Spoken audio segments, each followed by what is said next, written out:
गुरु गम सेन दई गुरु बढ़िया। बढ़िया यानी अच्छी नेकी।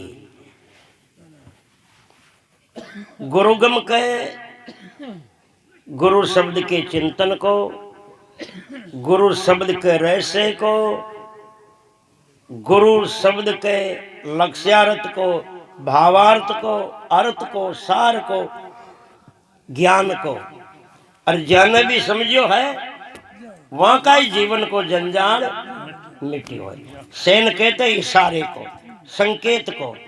अपने एक पद में आता है अजब है सेन सतगुरु की, इशारा हो तो ऐसा हो है। अरे मैं तो ये कहता हूं संतों के जीवन की हर क्रिया में ज्ञान होता है, शिक्षा का संकेत होता है। संत चाहे बोले, चाहे मौनी रहे, या बैठे, या लेटे, या सोए, या जागे, खाए पिए, आवे जावे, संत के जीवन का जो व्यवहार होता है, हर व्यवहार की क्रिया में शिक्षा होती है, ज्ञान होता है। केवल समझने की जरूरत है, थोड़ी बारीकी से जानने की जरूरत है। इसलिए तो गुरु दादू जी ने कहा वाणी में, पहले गुरु मनसुख है। उत्तम अधिकारी शिष्य जो होता है, चाहे मिलते ही गुरु बोले ही नहीं, मन से मन का भाव मिला और अंदर की भावना को अपने आप ही पहचान जाता है। दूजी नैन की से आपस में दो आंख से दो आंख मिली और हृदय की भावना को समझ जाता है। तीसरे नंबर का कनिष्ठ होता उनको कहना पड़ता है। पहला गुरु मनसों कहे, दो जी नैन की सेन, दादू शिष्य समझे नहीं तब कह समझावे बेन। बेन यानी शब्द। केवल सोचने की जरूरत है, समझने की जरूरत है। हर शिक्षा में, हर क्रिया में ज्ञान है, उपदेश है, सार है। कश्यान देखो, एक राजा वहां को नौकर जंगल में घूमवा गया न, राजा का हाथ में एक तलवार थी, जो जाने क्या ना हाथ सुई रगड़ को लागियो, जो राजा की एक आंगली कट गई। जो ही आंगली कटी, लारा नौकर छो जो देखकर घणो राजी होयो, घणो राजी होयो। राजा ने सोची रे नौकर आपनो आपनी आंगली कटबा को एक दुख तो न होयो और राजी हो रही हो। इनका कचरा के दिन की बांग पड़ रही है, खदिया को चाल जड़ा जा अपना पड़ा। अशो नौकरी कई काम को जिके राजा कोई दुख न हो तो फरो बगाओ शेर का नौकर ने। राजा क्यों रे आज शू हटायो थने नौकरी शू, भाग जा मारे साथ शू। बाग बागी खेती और डबल राजी हो, ज्यादा राजी हो। राजा सोच गई की तो उछटकी दी के ताड़ी, भाग भाग भगा दियो नौकरी सु तो ही राजी हो रही हो। अब वो नौकर तो आ गयो और राजा जंगल में अकेला ही रह गया। घूमता घूमता थोड़ा आगे चल गया। उस जंगल में कोई आदिवासी गांव लोगों को गांव छो जंगली मनक रहे जा। वहां गांव में माताजी थरप रखी एक और अशो नीम बना रखियो। 12 महीना में एक दिन नौरता की आटा के दिन कोई आदमी को बलिदान देता। 12 महीना में एक दिन नौरता की आटा के दिन कोई आदमी को बलिदान देता। अब आप जान पहचान का न तो खुलने सरका हो टटोलता फिर जाके कोई अनजान ही पाना पड़े। वो राजा मिलियो अकेलो ही जंगल में। जंगली लोग जा वन कहीं पतो के राजा है। अरे गटो खटो निका जरे मलंग करो रे आगे ले चलो, ले जार नुला धुलार माता जी की मूर्ति के आगे मंदिर के आगे खड़ो कर दियो। देवरे पूजा कर 10-5 कोई बूढ़ा डाया मनक कियो समझदार के पहली बलिदान देवा के पहली संभाल देख लीजिए रे कोई शरीर अंग बंग तो न हो शरीर खंडित तो न है खंडित की पूजा मान्य न हो। एक आदमी की नजर पड़ी जो आंगली कट रही है इनकी तो अरे आंगली कट रही तो खंडित है शरीर इनकी पूजा न मान रहे फरो बगाओ छोड़ के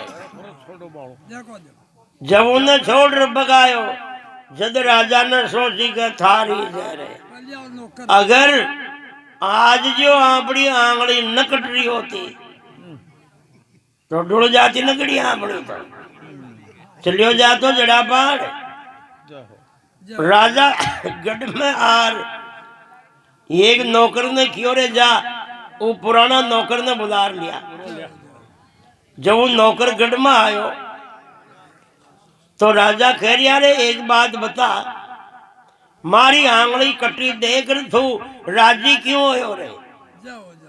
नौकर कह रही हो जगह हाल भी ना आई ताकि भांगड़ी ठिकाना ये बात को पतो मन छो आज के दिन ही जंगल में आदिवासी जंगली लोग नौरता की आटा है।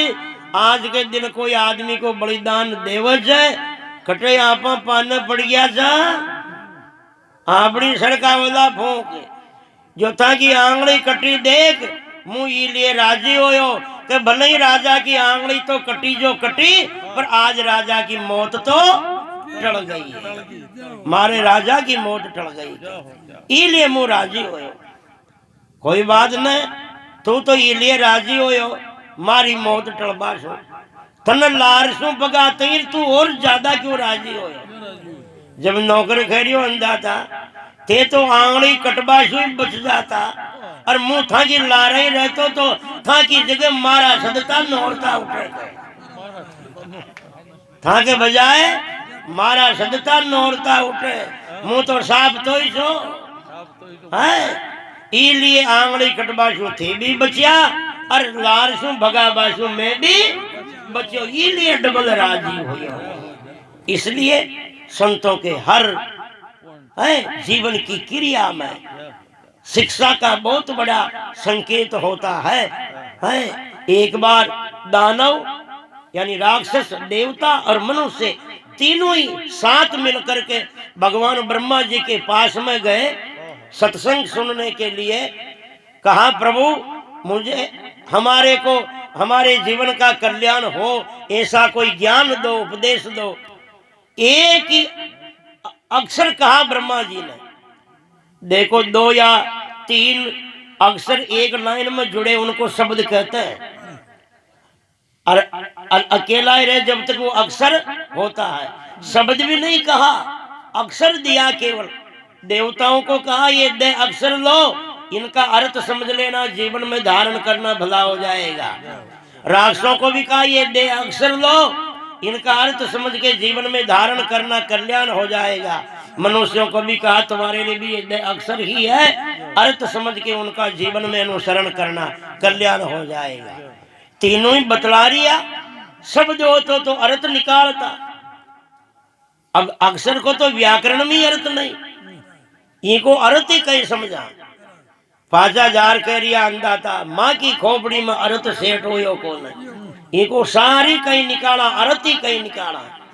जब भगवान ब्रह्मा जी ने कहा देवताओं के लिए 2 अक्षर का यही अर्थ है देवताओं को स्वर्ग लोक में भोग की सामग्री ज्यादा प्राप्त होती है इसलिए देवता भोगी जाता होता है और भोगी लोगों की इंद्रियां चंचल होती है। तुम उन भोगों से इंद्रियों को की चंचलता को दमन करना उन भोगों से इंद्रियों को दमन करना। इंद्रिया दमन होगी तो तुम्हारी साधना सफल होगी और साधना सफल होगी तो तुम्हारा कल्याण होगा। क्योंकि राम बख्श जी महाराज ने कहा है मन जिसका रुकता नहीं तन जिसका कमजोर धन की रक्षा कौन करे घर में घुसिया चोर।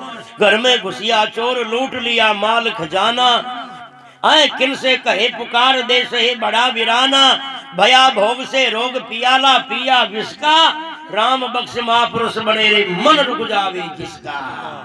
रख दो है। इसलिए जब धार त्रिदंड फिरे नगना मुख ऊपर शीस झटानी धरे अथवा गिरी कंदर बीस बचे सिर पे तितिवे तिथि वृक्ष तरे तत्वेद पुराण सिद्धांत बढ़े उपवास धरे तीरथ विचरे मनमई जब भोगन की रति है तब ये सब किंचित नाई करे।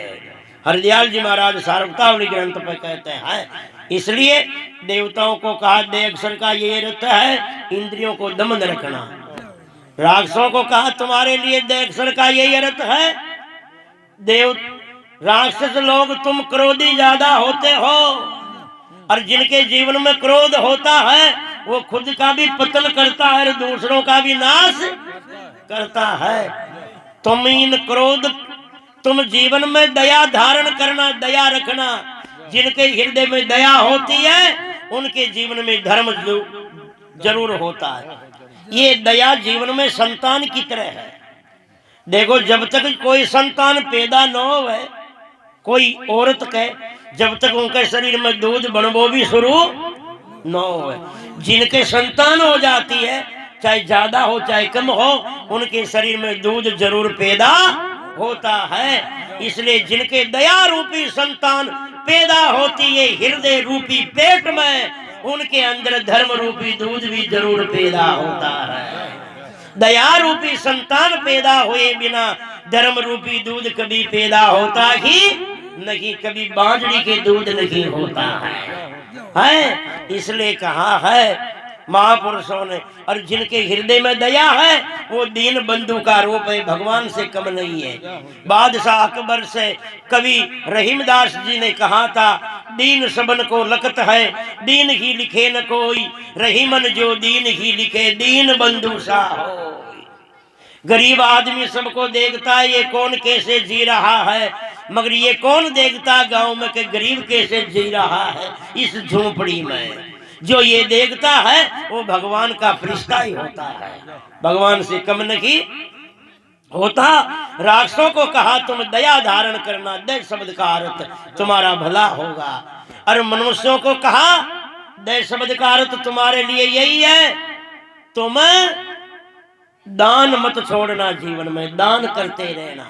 जो दान करता रहता है ना है उनके जीवन में लोभ नहीं होता है। देखो धन ब्लड की तरह होता है जीवन में खून की तरह शरीर में। अगर खून ज्यादा बढ़ जाए तो बीपी आई कर अटैक ना हो, खून कम हो जाओ तो बीपी लो कर खत्म करे, ज्यादा बढ़े तो कलेश घटे तो कलेश।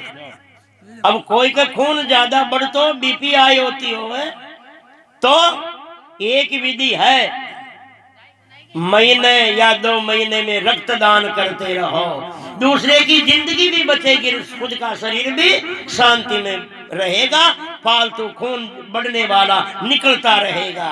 अगर जीवन में कभी कभी ना चाहते हुए भी ऐसा धन आ जाता है वो जीवन में अनर्थ और परिस्थितियां पैदा करता है। जो दान करता रहता है वो अनर्थ का धन निकलता रहता है, अपना धन भी पवित्र अपना जीवन भी शांति में और पुण्य भी प्राप्त होता है। जैसे खून का दान करने से शरीर भी स्वस्थ है और कोई की जिंदगी बची तो वो भी पुण्य है, डबल फायदा है।